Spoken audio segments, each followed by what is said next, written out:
More Q&A. All right. I won't have a 2-minute intro this time. I will just say if you have a question you want to add to the pile, feel free. There's no time limit. You can head over to the community tab of my channel and add to the thread there, and I can link that below.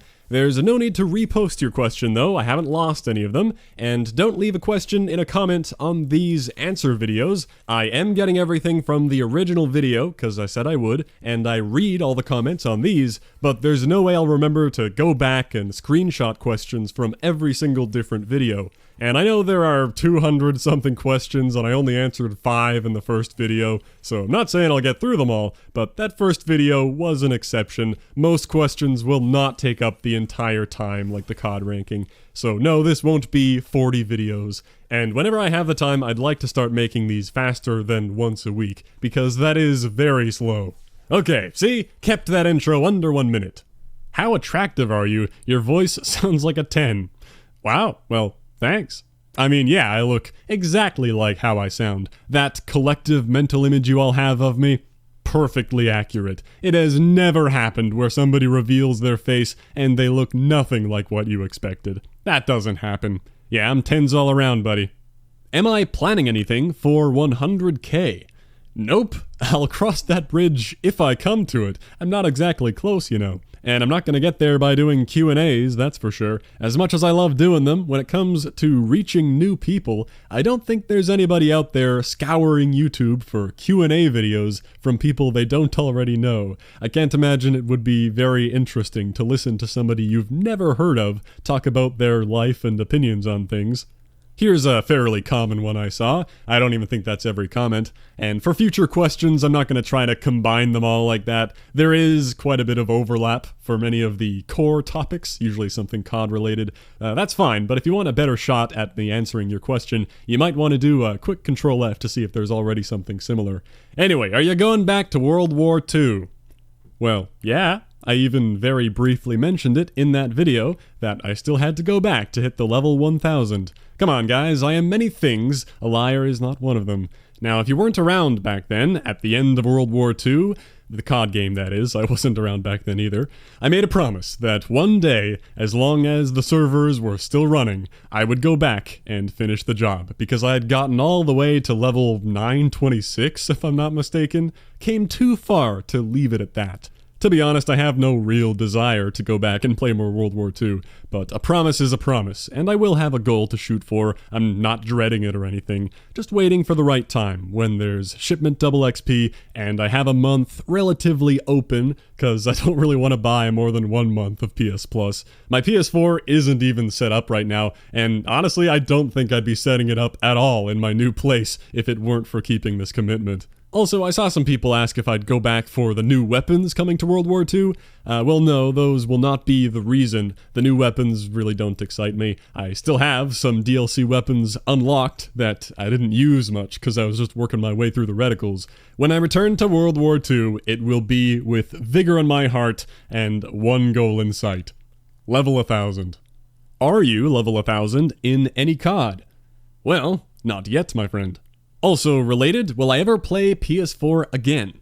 I will to keep my promise, but I don't think I'll ever fully return to console, no. I very much prefer the convenience of PC. Most importantly, I know a lot more people who are only on PC these days. I already need to have a powerful PC for the video editing and all that, so I don't feel like I need to spend more on a new console every few years with online fees and controllers that need to be replaced. I also enjoy improving on PC. Mouse and keyboard feels great, and I feel like I'm building a skill that matters to me more than practicing with a controller. And best of all, I can speak down to everyone who's still on a peasant console, because by nature of being on PC, I am in fact better than everybody who isn't. Just a fact. What are you going to school for? Well, my man, I'm glad you asked. I'm not going to school for anything. I went to school for a BSc in computer science. I went to school. Damn, I could say that all day. As of last week, I can confirm that I didn't fail any finals, so I'm getting the hell out of there. I'm done. I can't believe it's over. Surely I messed up some credit somewhere and I have to go back for another term, but I don't think so. I came real close to failing some courses, but never did. Always studied just enough. I knew I wasn't going to go back for a master's or go any further, so my grades weren't that important to me as long as I got by without needing to retake anything. I did want to share something a little funny. The average calculator for all of the courses I took. God damn it, so close. Although I actually took 41 courses, when I only needed 40 for the degree, I accidentally took 2 courses that were exclusionary, meaning I could only earn the credits from one of them even though I passed both. Extra $500 on that course because I'm fucking dumb. But oh well. Now if I only have 40 courses selected, there we go. 4 years of my life, thousands of dollars, plenty of hard work and underachievement, all went into crafting that little meme. Anyway, I'm finally getting out of there, which is crazy to wrap my head around. School is all I've known. All my life, the past 16 years, have been school. Now I'm a free man. I have to worry about keeping a roof over my head and stuff like that. It's not like I'm free to play video games all day. There's still plenty of work to be done. But, man, I'm excited to be doing something else. Academia is not for me. I've had enough of final exam seasons, cramming my head with things that I know I'm going to forget and don't seem useful or applicable to what I want to do.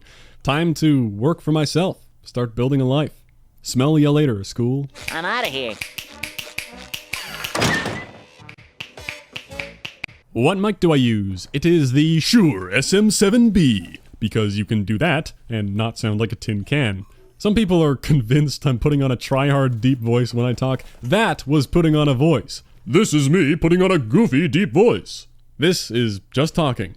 Anyway, good chance you've heard of that mic. It is pretty common, pretty popular in the podcasting world, and that makes sense. I think it's a good value XLR mic for what you get. It is on the higher end, but before you really go off the deep end of paying a ton for diminishing returns, I've had it for 3 or 4 years now. It's very good at not picking up background noise, and it sounds good. I like it. If you're looking to improve your mic quality, you don't need to go that far though. I'd really recommend just going XLR. Then you can get an audio interface or a mixer. I have the Xenix 302 USB, a very basic one, but I can adjust my levels to make myself sound how I want. I haven't researched microphones recently, so go listen to some audio comparisons and compare price points. But some ideas, you could go with the XLR version of the AT2020, or even something like the Shure SM58, or the SM48 as an entry-level option. I'm not affiliated with any of these companies, by the way, but with the SM48, now you're dipping down into the $40 range. And go listen to some test videos. It sounds great. I know they're goofy looking for gaming because it is a stage mic, but I'd much more highly recommend getting that $40 mic plus a $50 mixer than spending over $100 for a Blue Yeti for what I think is not going to sound as good and not be as customizable. I think the Yeti is way overpriced for the audio quality you get. It's nice build quality, there's nothing wrong with the Yeti, but I think you could get a $20 USB mic and sound about the same. I know, it's like everyone has the Yeti, and I did as well, long ago, but just my 2 cents, either get a cheap budget USB mic, or if you're more serious about it, go XLR. And microphone positioning is maybe even more important. Get a stand or an arm for it. Don't mount it right next to your keyboard where it's going to catch all those vibrations if you're going to be typing a lot. You don't need expensive soundproofing on all your walls. If you're in an echoey space, maybe just hang some hoodies up. Anyway, I don't know why I talked for that long about microphones. I'm sure I've said these things before at some point, but can always go for some mic talk. Favorite French colony? That would have to be France Equinoxiale, really the peak of the French colonial empire. Those were an incredible 3 years. Wish list for the next Call of Duty. I'll be honest, there are many questions related to Modern Warfare 4, my thoughts, my plans, expectations, goals. I've been mostly avoiding those because they could drop their first CoD 2019 teaser any day now. It could be the day I upload this video. So I don't want to sound like an idiot talking about leaks and rumors that are made immediately irrelevant. However, hopes for the next game I can talk about, no problem. There are a few things that are important to me, and they're pretty easy to guess. One being a robust, fun, well thought out 100%er challenge system and mastery camo. I should be able to read through all the challenges in the game and not have something immediately jump out as a huge problem, like something so luck-based to the point of it not being fun or reasonable to hunt for. There should be cleanly organized categories, fun rewards along the way, and something that truly represents your completion at the end. Black Ops 3 and 4 were great in those departments. For example, I like when animated calling cards are special and represent a mastery of some kind, not just a dime a dozen like in World War II. And by robust, I mean everything should track properly and not be horribly broken. Under reasonable circumstances, I understand some bugs popping up. You can't catch everything and account for everything, but it shouldn't be the case where something very simple is completely, fundamentally not working at all, like nobody even bothered to try it. But when bugs are found, they should be watching for reports of that and have it resolved in a timely fashion. The challenges are a big part of the game and a core motivation for playing for many people. Not for everyone, I know, but it shouldn't be an afterthought just thrown in a couple weeks before the game launches. So there's that. There really isn't much else I need to see, other than the obvious, I don't want specialists, I don't think they fit what Call of Duty is. Big surprise, I want them to not fuck up the monetization system, making everybody hate them. That's no fun to be a part of. I would enjoy a modern setting the most, with real current-day guns, but I'm open to other settings. And that's about it. I don't have a detailed, itemized list of demands, because designing a game is a lot of work. They gotta come up with something fresh, yet faithful to what the series is known for. I don't have the perfect answer, so surprise me. I'm merely a consumer of the entertainment. If it's fun, I'll know it's fun. If it isn't, well, darn. I look forward to seeing what they've been working on. Well, I'd say we got through a more respectable batch of questions this time around, better than 5, but I suppose I'm in no rush to get through them all. I could do Q&As forever. It's great, I don't have to guess what people might want me to talk about. I got a whole big list right there in front of me. So thanks for the questions, and thanks for watching. Love you, as always. I'll catch you next time.